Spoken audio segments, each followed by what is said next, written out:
தஞ்சை மாவட்டம் திருப்பனந்தாள் அருகே திருவாய்ப்பாடி கிராமத்தில் புதிய மின்கம்பம் நடப்பட்ட விவகாரத்தில் இரு தரப்பினருக்கிடையே ஏற்பட்ட தகராறு மோதலாக மாறியது.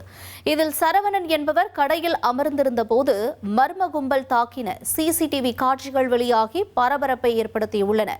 பலத்த காயமடைந்த சரவணன் தஞ்சாவூர் மருத்துவக் கல்லூரி மருத்துவமனையில் சிகிச்சை பெற்று வருகிறார். இச்சம்பவம் தொடர்பாக திருப்பனந்தாள் போலீசார் வழக்கு பதிவு செய்து மனோஜ்குமார், ரஞ்சித்குமார் ஆகிய இருவரை கைது செய்துள்ளனர். மேலும் இது தொடர்புடையவர்கள் சிசிடிவி காட்சிகளின் அடிப்படையில் தேடி வருகின்றனர்.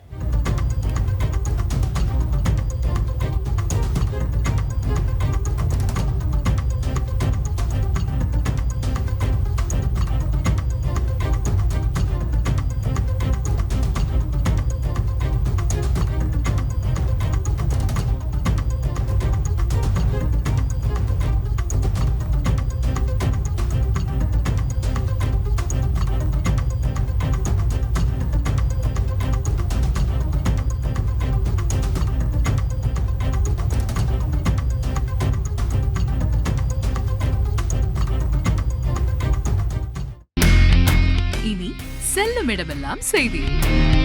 தந்தை டிவியின் வாட்ஸ்அப் சேனலை ஃபாலோ பண்ணினா செல்ல இருக்கும் இடமெல்லாம் செய்தி. இதோ QR கோட் இப்பவே ஸ்கேன் பண்ணுங்க, ஃபாலோ பண்ணுங்க.